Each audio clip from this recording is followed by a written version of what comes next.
Welcome today, as my dad David shares from his heart this short biblically based devotional. David is a speaker, author, former pastor, songwriter, and founding director of Youth with a Mission, Montana. He is also the author of the song In Moments Like These. This song appropriately describes this podcast, and I know his message will be encouraging to you. I know a lot of folks who love a good treasure hunt. As a little boy, I was excited about an Easter egg hunt and hunting down those hidden candied treasures. And many years later, as a little boy in a dad's body, I loved hiding those candied treasures for my little ones to hunt down. As the kids got older, we turned the treasure hunting up a notch, and we went on a few Montana Sapphire hunts, led by our dear close friends, the Moore family. Those were such great times. We still have a small bag of sapphires somewhere. After I'm done today, I'll need to go hunt for them. But I have to say, there was one treasure hunt in my past that stands out over all the others. It took place, if I remember right, in late September of 1971. Again, it was during the time I served as high school pastor at Melody Land Christian Center. While sitting in Pastor Wilkerson's office one Friday morning, he asked me if I would be interested in going on a treasure hunt, a real treasure hunt. I leaned forward in my chair a little, and he continued. "David," he said, "there's an older gentleman in our church named, I think Pastor Wilkerson might have said that his name was Walter, who visited with me here in my office yesterday, and he had an unusual story. He claims to have discovered the location of the famous Lost Dutchman's Mine, which is supposed to be somewhere up in the Superstition Mountains, which are a little east of Phoenix, Arizona. Walter has been searching for the mine for several years, and now he's nearly certain he's found it. He says it just needs to be uncovered, dug up." "I know this sounds strange," Pastor went on, "but Walter came to me to see if I knew of any able-bodied young men who might help him do some digging for treasure in Arizona for a week or so. It's totally up to you, David, but I thought you, Jack, Dan, and Mike might enjoy a little time off and go on a little treasure hunt. You interested?" Yeah. Where do I sign up?" And late the next Monday morning, after a 7-hour drive, we would all get out of our cars, put on our heavy backpacks with sleeping bags, and make ready to take the long hike up and deep into the Superstition Mountains. Now, every good treasure hunt has to have a good backstory, so here it is. The Superstition Mountains, their name inspired by Pima Indian legends, have been a source of mystery and legend since earliest records. It isn't certain who these people were. Some believe they were Salado Indians who populated this part of Arizona several centuries ago. In the 1800s, the mountains became an Apache Indian stronghold. During the 1840s, the Peralta family of northern Mexico supposedly developed a rich gold mine in the Superstitions. Their last expedition to carry gold back to Mexico occurred in 1848.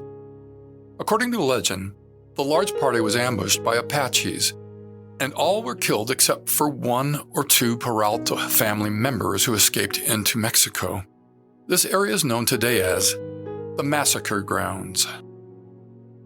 A number of other people were supposed to have known the mine's location or even to have worked it. Numerous maps have surfaced over the years only to become lost or misplaced when interested parties pressed for facts. Men who claimed to have found the Peralta mine were unable to return to it, or some disaster occurred before they could file a claim, all adding to the mystery of the lost mine.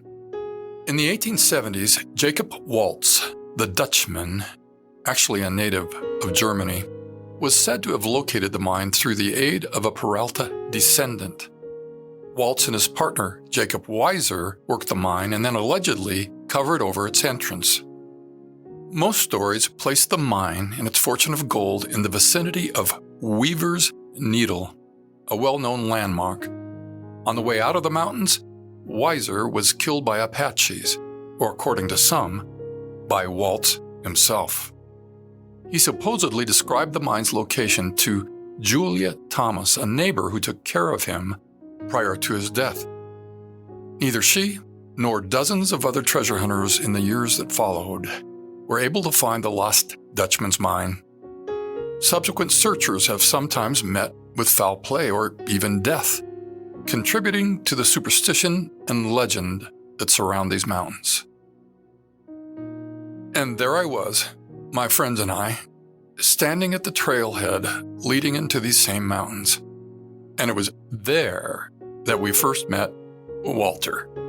We couldn't help but notice that Walter was carrying a handgun in a holster on his right side. And then Walter gave us a little rundown of what might be ahead of us, like danger, for example.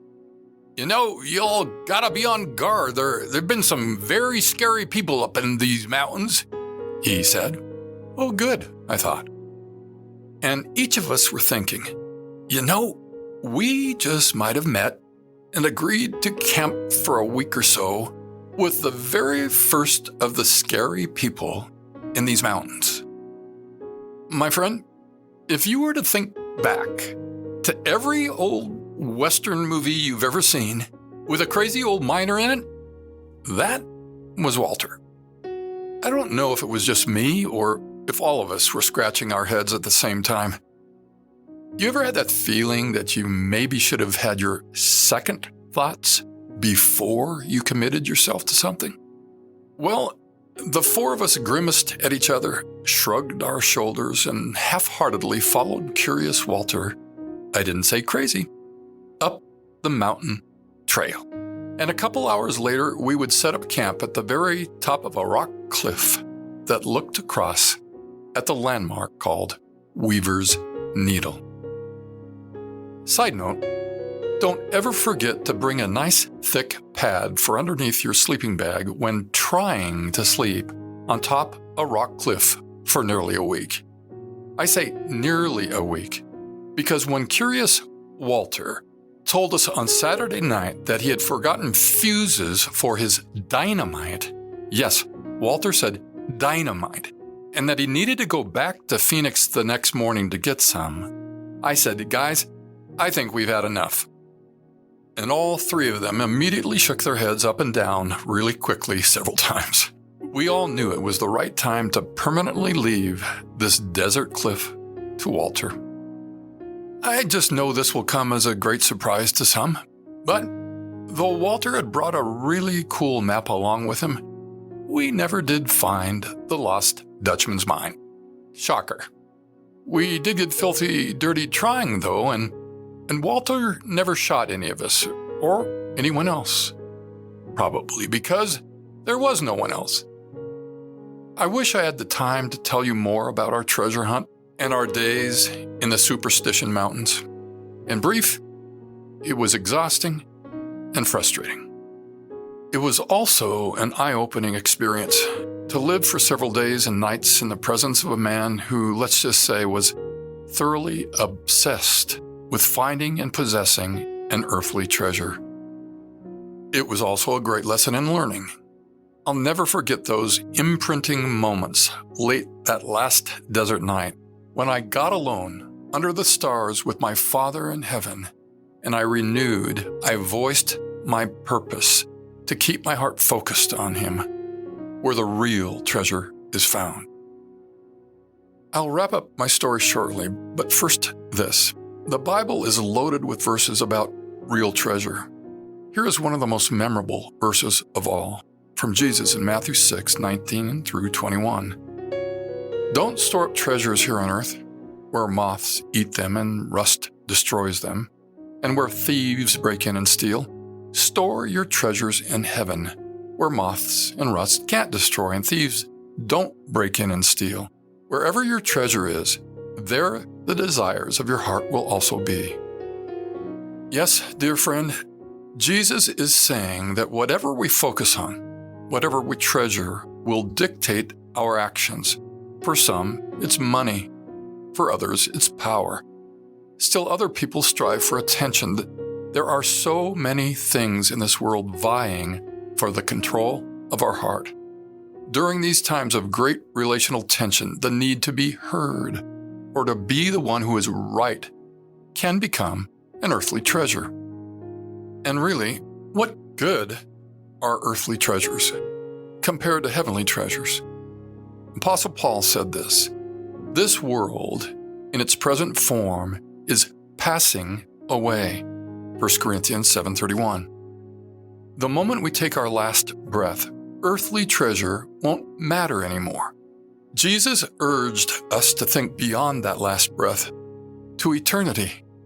When we focus on our Heavenly Father and when we seek His wisdom, then eternal treasures will become ours to find and ours to possess. Listen to these words in Proverbs chapter 8, 17 through 21. "I love those who love me, and those who seek me find me. With me are riches and honor, enduring wealth and prosperity. My fruit is better than fine gold. What I yield surpasses choice silver. I walk in the way of righteousness, along the paths of justice, bestowing a rich inheritance on those who love me, and making their treasuries full." As we drove back toward Phoenix just before noon on Sunday, I asked the guys if they wouldn't mind letting me off at the airport so I could make it home in time to meet with the high school gang for our Sunday night gathering. The guys were great with that. And as God would have it, I got to the airport just in time to catch a short flight to John Wayne International Airport, only a short distance from my home. And as God would have it, on that Sunday afternoon flight home from Arizona, I would experience my very first assignment on a plane. There was a young woman sitting next to me on the plane that would hear about my week's experience in the Superstition Mountains. She would hear the lesson I learned, and she would hear about Jesus. And after witnessing the tears in her eyes when I was finished sharing, I truly believe that young woman genuinely met God in the skies over Orange County, California. And you know, after a week in the desert, I actually helped someone find a treasure after all.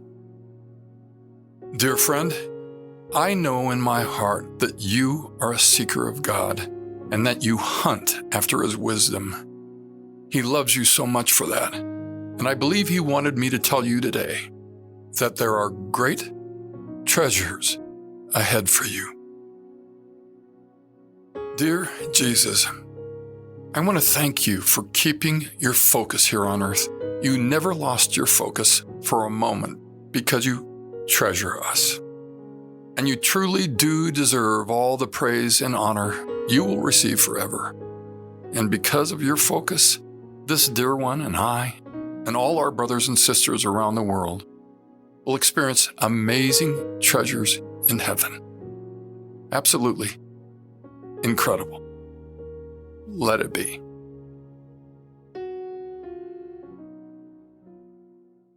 You've been listening to In Moments Like These with David Graham. If you'd like to contact David or find out more information about In Moments Like These, please visit inmomentslikethese.com.